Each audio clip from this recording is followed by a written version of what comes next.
ईश्वर के आनंद की झलक शिशुओं में दिखाई देती है। घड़ी दो घड़ी अबोध कहे जाने वाले शिशुओं के सानिध्य में बिताना चाहिए।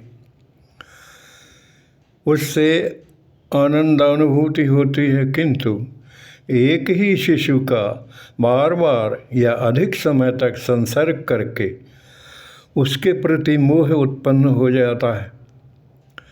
अतः अल्पकाल के लिए ही तथा विभिन्न परिवार के शिशुओं की लीला अवलोकन करके उसमें अपने इष्ट की झलक पाने का प्रयत्न करना चाहिए। शिशु 3-4 माह के भीतर का ही हो, बाहर भीतर सतत ईश्वर का ही संकल्प रखना चाहिए। नाम स्मरण में शुद्धि अशुद्धि का कोई विचार नहीं करना चाहिए। नाम स्मरण हर समय किया जा सकता है, चाहे आप कहीं भी हो, किसी भी स्थिति में हो। यदि जप में विश्वास हो तो उसे श्वासोच्छ्वास यानी श्वास आने और जाने के साथ में जोड़ देना चाहिए। अथवा सोहम यह हंसा ये अजब अजाप कहलाता है। इसका अभ्यास कर सकते हैं जब तक गुरु प्राप्त न हो। मेरे विचार से यह द्वापर का आरंभ है।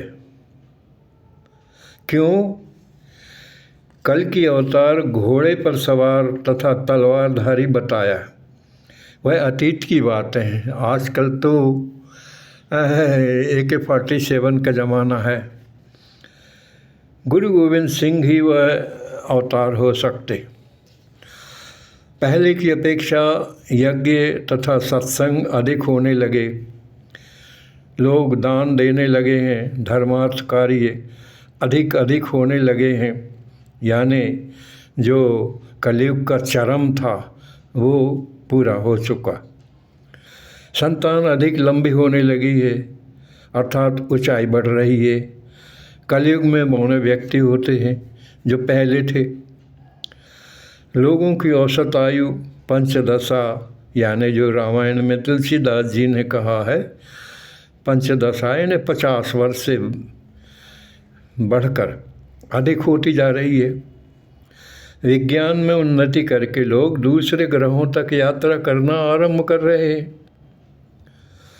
संतान पूर्व की अपेक्षा सुंदर होती है। अंत्यज वर्ग में पवित्रता बढ़ रही है, उनका खान पान सुधर रहा है, कृष्ण प्रेम बढ़ रहा है। भागवत गीता और श्रीमद् भागवत का प्रभाव अधिक होता जा रहा है, जो कि मुख्य रूप से कृष्ण की महत्ता बताते हैं। किसी भी जप को श्वास के साथ जोड़ दें और सतत प्रवाहित होता रहने दें। तांत्रिक जप की बात और है। सोहम या हंसा को अपना लें। ईश्वर से भी बड़ा संत होता है, क्योंकि उसमें ईश्वर के गुण छोटे से शारीरिक दायरे में संग्रहित होते हैं, जिन्हें अधिक स्पष्ट रूप से तथा शक्ति संपन्न अनुभव किया जा सकता है। जैसे सूर्य की किरणें जब लेंस से होकर गुजरती हैं तो उस क्षेत्र की सूर्य किरणों से अधिक स्पष्ट व शक्तिशाली हो जाती हैं। मेरे ख्याल से ज्ञान को यदि एकेंद्रिय आधारित कहा जाए तो अतिशयोक्ति नहीं होगी। शब्द, स्पर्श, रूप, रस और गंध की अनुभूति तभी होती है जब इनके विषय उनसे संबंध रखने वाली इंद्रियों से स्पर्श करते। अतः हमारा ध्यान बटाने के लिए सबसे प्रबल शत्रु स्पर्श ही है। नासिका पट को गंध का स्पर्श, कर्णपटल को ध्वनि का स्पर्श, नेत्र को दृश्य का स्पर्श, रसना को रस का स्पर्श तथा त्वचा को भी संबंधित विषय वस्तु का स्पर्श ही ज्ञान कराता। काम वासना अथवा किसी भी इच्छा का मन से स्पर्श ही मन को उद्वेगपूर्ण कर देता। स्पर्श इंद्रिय का शरीर में कोई एक स्थान नहीं है। यह शरीर के बाहर भीतर एक सी तथा हर एक कर्मेंद्रिय और ज्ञानेंद्रिय में व्याप्त है, सर्वव्यापी परमात्मा की तरह। साधक अगर केवल इसे ही साध ले तो उसका काम हो जाएगा। अब आदमी पाप और पुण्य के बारे में बहुत भ्रमित हो रहे हैं। सीधी सीधी बात है, हमारे जिस किसी कार्य से किसी को भी कष्ट पहुंचता है, चाहे वो हम ही खुद न क्यों ना हो, वह पाप तथा सुख या संतोष मिलता है, वह पुण्य है।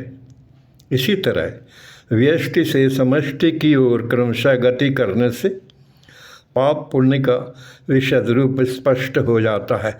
इन सब चीज़ों को एक संक्षिप्त रूप में बोल रहा हूँ मैं। अगर किसी को इसके बारे में स्पष्टीकरण चाहिए तो कमेंट में लिख सकता है। फिर रही स्वर्ग नरक की बात। सुख दुख अथवा स्वर्ग नरक मन की अवस्था है। जैसे स्वप्न में पीड़ा का अनुभव होता है, जागने पर नहीं, उसी तरह सुख या दुख को स्वप्नवत निरखने से राग द्वेष नहीं रहता। सुख दुख को गंभीरता से लेने पर मन पर धब्बा पड़ जाता है, जो बार बार कचोटता है। जैसे किसी किसी को जागने पर भी स्वप्न की घटना की पीड़ा का अनुभव होता रहता है। स्वप्न में अगर गिर गया, घुटने में चोट लग गई, तो जागने पर भी इसका घुटना दुखता रहता है। एक बात और, ईश्वर के प्रति लगन हमारी ऐसा होना चाहिए जैसे दिशा सूचक यंत्र को तुम कैसा भी रखो, कंपास को उसकी सुई घूमकर एक ही दिशा बतलाती है, उसी तरह साधक का मन सदा अपने ही इष्ट की ओर ही लगा रहना चाहिए, भले ही वह कहीं भी हो, कुछ भी काम करता रहता हो। एक बात और है, लोग साधना करते हैं और जप करते हैं, तीर्थ यात्रा करते हैं वगैरह वगैरह, कोई भी जिसको वो बोलते हैं तपस्या,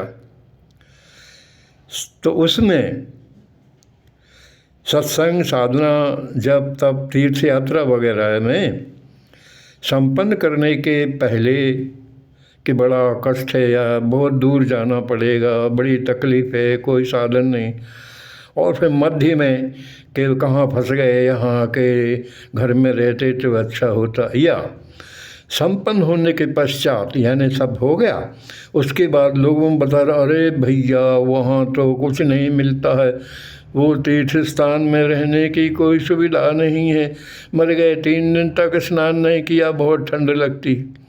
यदि कोई ऐसे अपने कष्टों का बखान करता है तो समझो उसने केवल डींग हाँकने के लिए और अपना बड़प्पन बताने के लिए अथवा दूसरों की देखा देखी यह कार्य किया है, उसका वह सत्कर्म व्यर्थ गया।